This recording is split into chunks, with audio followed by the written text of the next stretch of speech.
안녕하십니까. 자, 이번 시간에는요, 우리 챕터 14장, 지난 시간까지 조세의 전가와 귀착에 대해서 이론적인 부분균형 분석과 실증 분석, 일반 균형 분석을 봤는데, 이번 시간엔 실증 분석에 대해서 좀 볼게요. 그러니까 이 실증 분석이라는 게 이론적으로 우리가 얘기하는 거 말고, 야, 진짜 조세의 귀착이 어떻게 되는가를 확인하는 작업이죠. 경작에서 이 실증 분석이 되게 중요합니다. 말로만 떠드는 것보다는 실제로 보여주는 게 중요하죠. 자, 교재 454페이지 가보시면 거기 나와 있습니다. 이론적인 모형에 의해서 두 번째 줄 보세요. 분석한다는 것은 어차피 명백한 한계를 가질 수밖에 없어요. 자, 그래서 결국 실증 분석에 의해서만 구체적인 결과를 가질 수 있기 때문에 이 실증 분석, 중요하죠. 자, 그런데 우리 다음 페이지 한번 가보시면 조세 중에서 거기 특정한 조세의 부담 귀착 나와 있는데, 자, 우리의 관심사가 되는 텍스, 여러 가지 조세가 있겠지만 늘 제일 관심사가 되는 게 이제 법인세예요. 기업의 법인에 과세하는 텍스다. 이렇게 보시면 되겠죠? 자, 첫 번째 줄 한번 볼게요. 자, 법인세에 따른 귀착이 어떻게 되는가 한번 보시면, 조세 부담의 귀착 문제가 제기될 때 가장 큰 관심의 대상이 되는 게 법인세인데요. 자, 우리 지난 시간에 잠깐 얘기했고 나중에 좀 자세히 또 보긴 할 건데, 자, 법인세는 어떤 조세이냐라고 하면 두 번째 줄, 법인에서 발생하는 이윤에 대한 과세입니다. 그래서 법인이 아니면 세금을 때리지 않죠. 이윤에 대한 과세다. 이렇게 보시면 되겠습니다. 자, 그러면 먼저 첫 번째로, 두 번째 줄 끝에 가보시면 1차적으로 법인에 과세하니까 법인의 소유주, 그걸 주주라고 할 수 있습니다. 주주에게 먼저 귀착이 됩니다. 법인의 소유주인 주주에게 우리가 1차적으로 귀착이 될 것이다. 요거는 당연히 알 수가 있겠죠. 자, 근데 이론상 우리가 1차적으로 그렇게 봤는데, 자, 요거는 1차적 아니면 형식적 이렇게 볼 수 있는데, 자, 실제로 어떻게 됩니까? 라고 하면요. 실제로는, 자, 거기 다음 줄 한번 보시죠. 기업이 상품의 가격을 올려서 소비자에게로 부담을 전가시킬 수 있고, 그래서 소비자에게 가격을 떠넘기는 거예요. 가격을 인상시켜서 소비자에게 전가, 이걸 전방 귀착이라고 했죠. 아니면 지급하는 임금을 줄여서 근로자에게 전가시킬 수 있습니다. 근로자에게 주는 임금을 인하시켜가지고, 이게 이제 후전이라고 했죠. 앞에 게 전전이라 했습니다. 그래서 이렇게 전전과 후전이 발생할 수 있다 라고 보시면 되겠고요. 자, 그렇기 때문에 법인세 실제 부담은 법적 귀착과, 요게 우리는 법적인 측면에서의 형식적인 귀착이라고 얘기했고요. 자, 요게 바로 우리가 실질적인 앞에 얘기했던 경제적 귀착이다. 이렇게 보시면 되겠습니다. 오케이, 요거는 이제 앞에 이론상 우리가 얘기했던 것이고요. 자, 두 번째 단락 한번 볼까요? 현실에서 법인세 부담의 귀착 문제가 관심이 많은 이유는 뭐냐? 그러면 이게 이제 정치적인 측면에서 많이 이슈가 되기 때문이죠. 그래서 정치적인 선거나 이런 것들 할 때 정치적인 이슈가 커요. 자, 거기 보니까 일반적으로 우리가 약간 보수적인 성향을 지니고 있는 그런 사람들은요, 법인세 부담을 무겁게 만드는 거에 대해서 반대합니다. 법인세를 높이는 거, 인상을 반대해요. 반대라기보다는 뭐 부정적으로 이제 보는 경우가 많다는 것이죠. 자, 법인세 부담이 무거워지게 되면요, 왜냐하면 투자가 위축되니까 법인 부분의 자본에 대한 과세 아니겠습니까? 그래서 투자의 위축으로 경제의 활력이 떨어져요. 그게 바로 비효율성 아니겠습니까? 활력이 하락한다. 네, 이렇기 때문에 반대를 하고요. 자, 반면에 거기 보시면 진보적인 성향을 가지고 있는 사람은 진보적인 사람들의 입장은 어떻게 됩니까? 라고 하면은요. 거기 보시면 법인세 부담을 무겁게 만드는 거에 대해서 반감이 그렇게 크지 않습니다. 법인세 부담을 무겁게 만들게 되면 이런 것보다도 부유층의 조세 부담을 더 크게 부유층에게 법인세가 이제 부유층에 대한 과세 느낌이 있다라고 하는 것이죠. 부담이 증가로 좀 더 이제 공평성을 높일 수 있다. 그러니까 효율성의 상실이 있을지 모르겠지만 공평성 측면에서 효과가 있다. 이렇게 주장을 하는 게 있겠죠. 자, 세 번째 단락 볼게요. 자, 그러나 법인세 부담을 무겁게 만든다 해서 부유세의 조세 부담이 자동적으로 늘어나는 건 아닐 수 있다. 이 책에서 이렇게 합니다. 요게 이렇게 되면 뭐 좀 공평성을 높일 수 있는데 앞에서 말씀드린 것처럼 이렇게 실질적 경제적 귀착이 이렇게 조세에 전가가 가능할 수 있기 때문에 사실 진짜 그런 효과가 있을까? 그거에 의문을 표시할 수도 있게 된다는 것이죠. 반대로 앞에서 말씀드린 것처럼 이렇게 소비자의 가격이 올라가거나 근로자가 받는 임금이 인하되거나 이렇게 되면은 전전 후전을 통해서 거기 나와 있는 것처럼 법인세 효과가 오히려 상대적으로 그 마지막 줄 보세요. 빈곤한 근로자들의 실질 조세 부담만 오히려 더 높일 수 있다는 것이죠. 그래서 과연 효과적일까? 이거는 효과적인 거에 대해서 의문을 품을 수 있게 된다. 이렇게 보시면 돼요. 자, 그럼 실제는 어떻게 되는데? 실제는 그러니까 앞에서 얘기했던 실증 분석을 통해서 봐야 된다는 것이죠. 자, 그래서 그 다음에 그렇게 나와 있습니다. 그래서 이거에 대해서 법인세 부담의 귀착에 대해서 실증 연구를 합니다. 실제로 그래? 해가지고 연구를 하는데 결론은요, 좀 다양한 상황과 다양한 데이터, 뭐 다양한 제도, 시기 이런 거에 따라서 효과가 다르게 나오겠지. 그러니까 약간 의도가 들어가는 건 아니겠지만 데이터가 좀 오염됐을 수 있고요. 그래서 거기에 보시면 수많은 연구가 이루어졌지만 분석에 대한 결과는 두리뭉실합니다. 그래서 거기 보시면 다양합니다. 다양해가지고 뭐라고 한마디로 얘기하기는 어렵다는 것이죠. 자, 법인세 부담이 대부분 근로자에게로 전가된다는 분석의 결과도 있는 반면에 거의 전가되지 않는다는 결론을 내고 있는 연구도 많이 있습니다. 그래서 왜 이렇게 되는데 하면 뭐 결국은 데이터 구하기 힘들다는 거. 밑에서 세 번째 줄 볼까요? 자, 수많은 매개 변수 파라미터에 대한 정보가 필요한데 정보가 좀 부족하다. 이렇게요. 그래서 사실 우리가 어떤 경작적인 연구를 할 때요, 막 어려운 무슨 통계 분석이나 어려운 이론을 적용한다기보다는 좋은 데이터를 잘 골라가지고 분석하는 거, 그것도 굉장히 좋은 연구 논문이다 할 수가 있겠습니다. 자, 그럼 실제 이 실증 연구에 대한 결과가 어떻게 되는가 몇 가지 예를 보겠습니다. 자, 첫 번째요. 자, 다음 페이지 가볼게요. 초기 연구는 그 부담이 소비자에게 전가되는가 그거에 관심이 있었는데 크리제니악 머스그레이브는요. 크머 연구입니다. 좀 초창기 연구죠. 1963년이죠. 어떻게 됐나 한번 보면요. 법인세 부담의 100% 이상이 소비자에게 전가된다. 이렇게 얘기했습니다. 여기 소비자에게 전전된다는 것이죠. 법인세가 100% 이상이 소비자에게 전가된다. 이렇게 결과가 나왔습니다.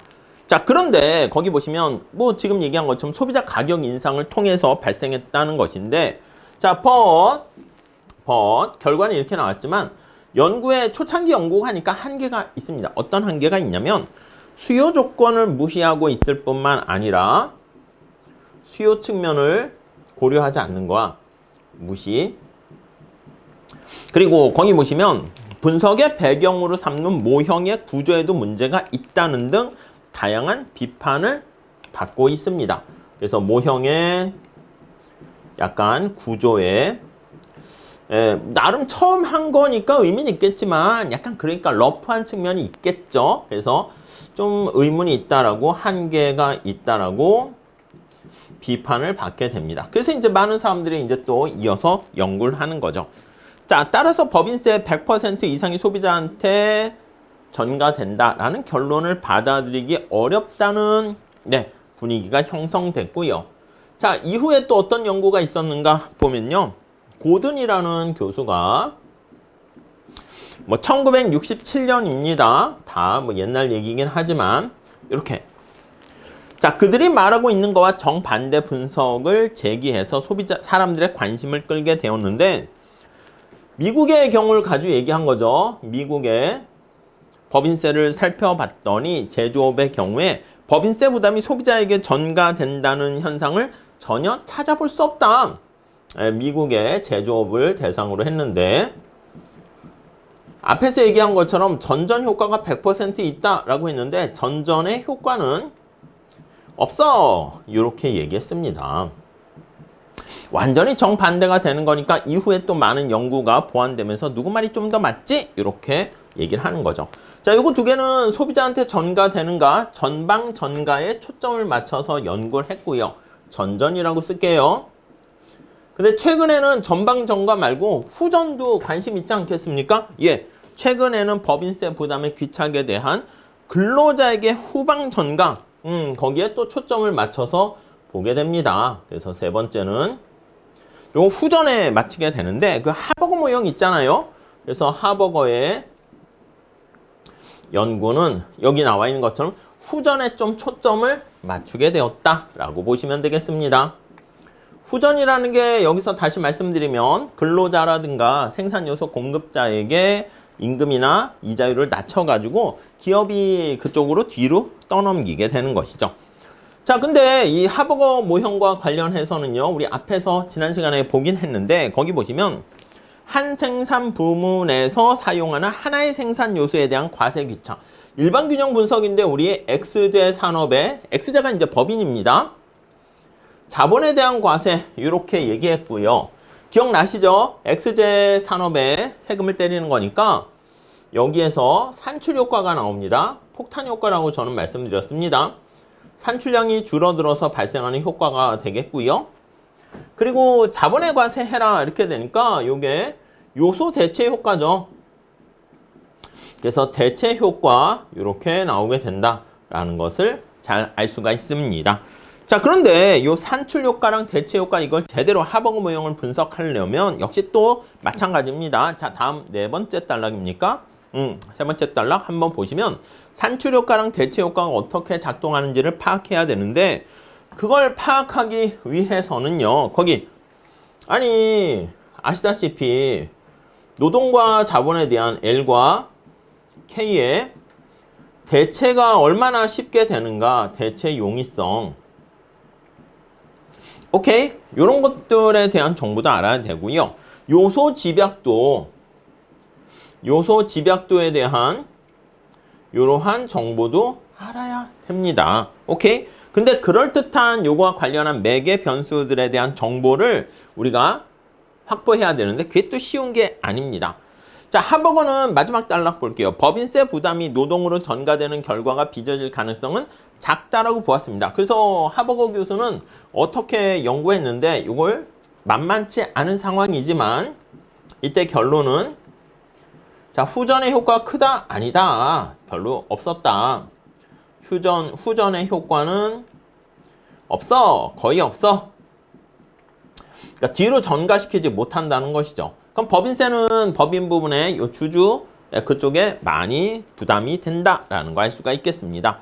자, 마지막 단락 볼게요. 그러나 두 번째 줄 노동과 자본의 부존량이 일정. 근데 이것도 이제 연구의 비판을 받는 게 뭐냐면 우리 하버거 모형 했을 때 에즈워드 박스 가지고 했잖아요. 그래서 뭐라고 얘기했냐면 노동과 자본이 총 부존 요소량이 고정이라는 걸 가정했는데 자, 근데 앞에서 말씀드린 것처럼 법인세 인상을 반대하는 사람들은 야, 법인세를 부과하면 투자가 위축되잖아. 그럼 이 투자가 위축된다라는 효과가 반영이 되면 어떻게 되겠습니까?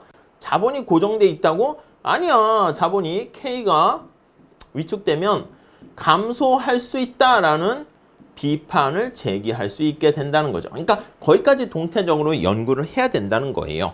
자, 그런 얘기가 거기 나와 있고요. 그렇게 되면 노동의 가격이 떨어지게 되면서 법인세 부담이 일부 노동으로 전가가 될 수 있다라는 것을 알 수가 있겠죠.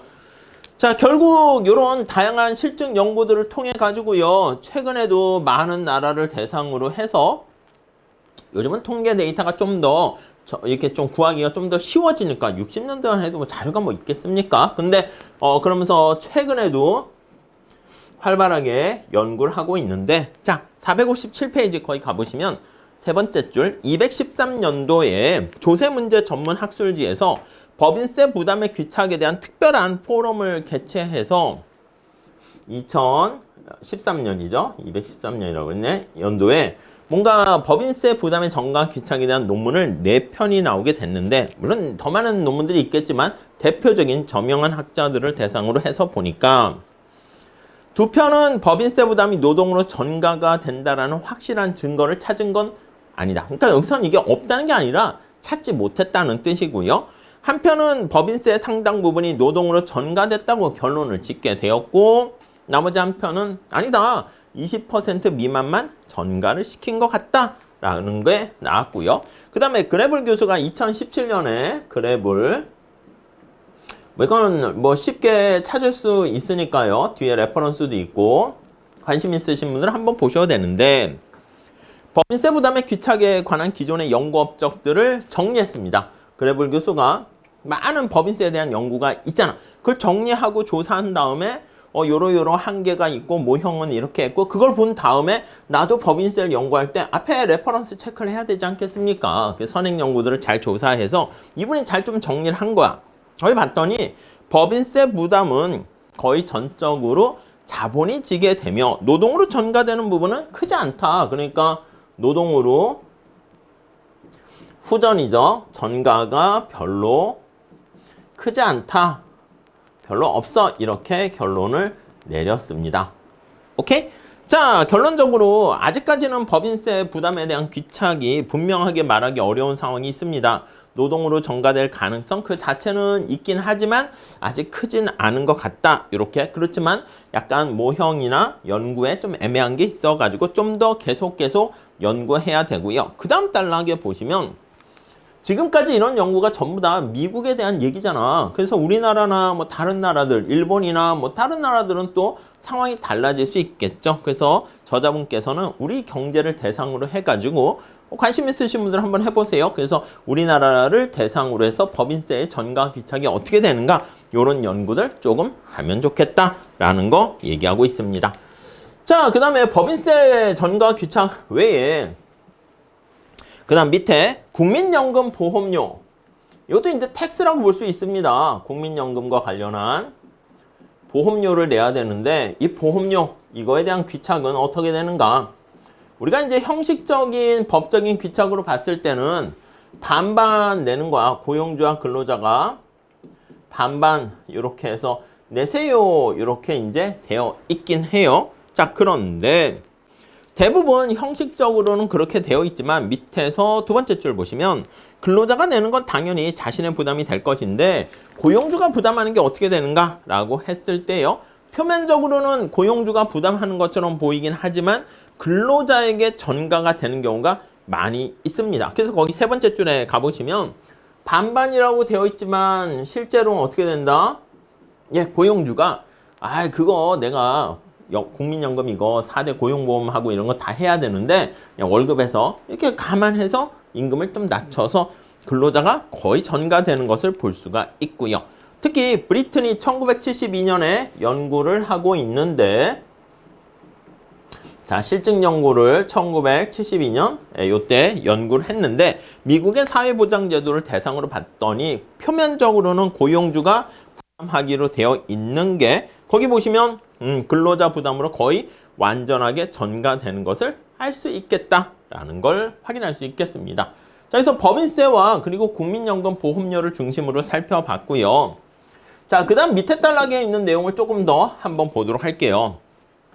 자, 조세제도와 관련한 전체적인, 약간 전반적인 법인세나 국민연금 관련해서 특정 조세를 한정하는 게 아니라 전반적인 연구 결과를 한번 살펴보겠습니다. 자, 우선 첫 번째 줄 패크먼 오크너 교수가 연구를 했는데요. 패크먼 오크너 교수가 1974년에 연구를 했는데 거기를 볼까요?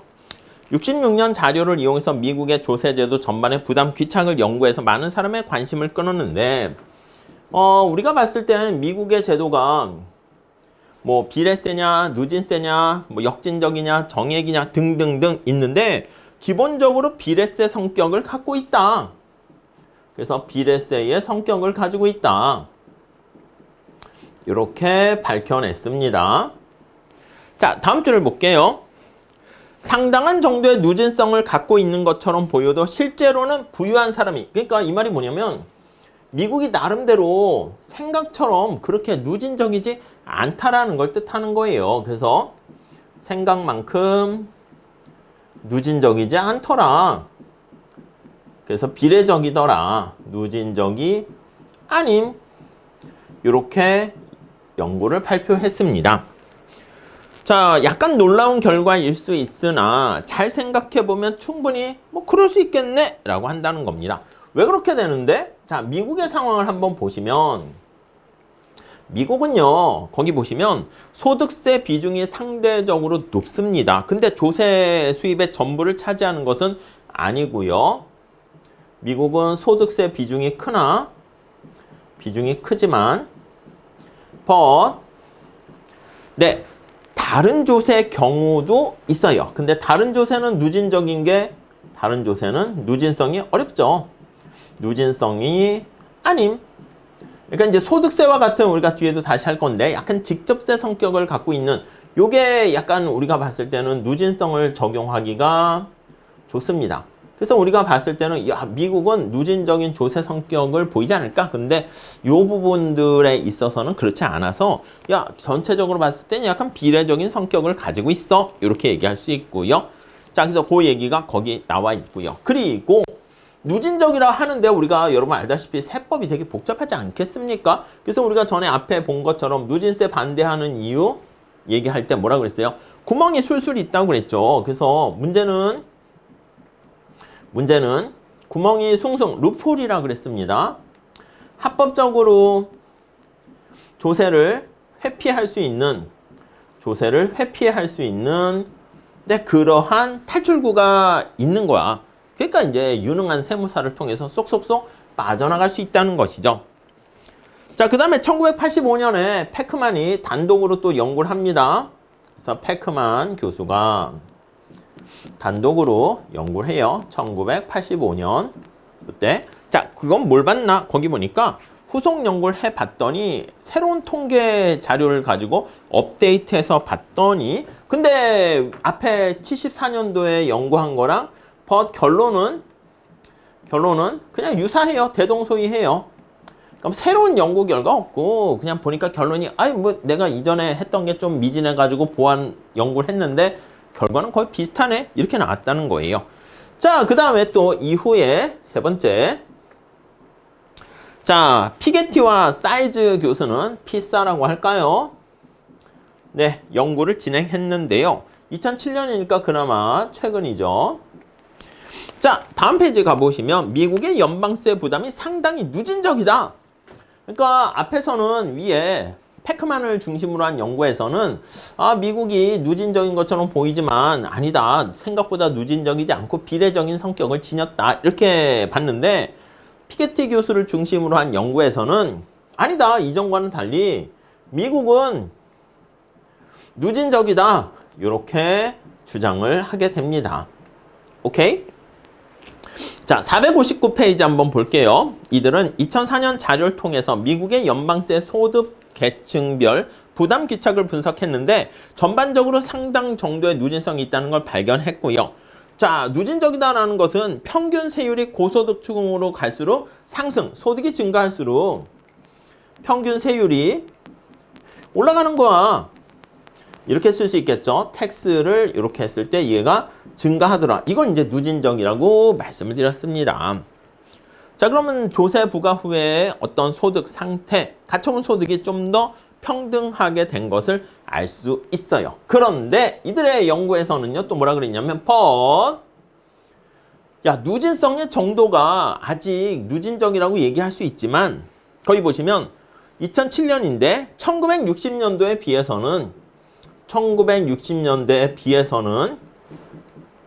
비해서는 누진도가 약화되었다.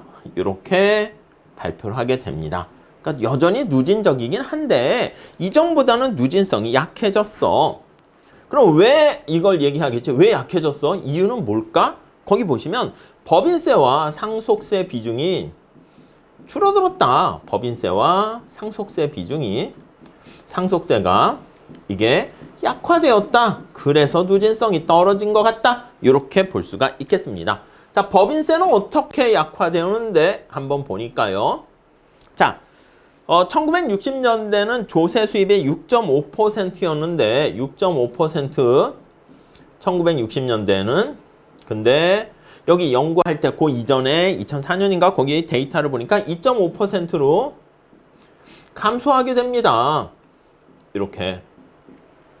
그리고 부유층일수록 또 자본소득의 비중이 상대적으로 더 크게 되는데 여기 나와 있는 법인세가 작아지게 되고요. 또 더 많은 유산을 나눠준다라는 측면에서 봤을 때 법인세와 상속세 비중이 약화되고 있으니까 비율이 약화되니까 당연한 결과이다. 이렇게 얘기했고요. 특히 우리가 앞에서 얘기했던 약간 보수적 그리고 진보적 거기에 따라 다른데 1980년대 레이건 행정부라든가 신자유주의 그쪽에 물결이 되는 것이죠. 그리고 2000년대 부시 대통령 공화당에 해당하는 쪽이죠. 요때가 되면 법인세랑 상속세를 낮추게 되는 신자유주의의 감세 정책이 누진성을 완화시켰다라고 볼 수가 있겠다. 이렇게 매듭을 짓고 있습니다. 오케이? 네, 그 정도 봐주시고요. 자, 그 다음 뭐 뒤에 연습 문제 있으니까 챕터는 이렇게 마무리 짓도록 하겠고요. 다음 시간에 또 이어서 같이 한번 또 보도록 하겠습니다. 정리 좀 잘 해주시고요. 우리한테 또 실증 연구가 되게 중요하다라는 것을 알 수가 있겠습니다. 감사합니다.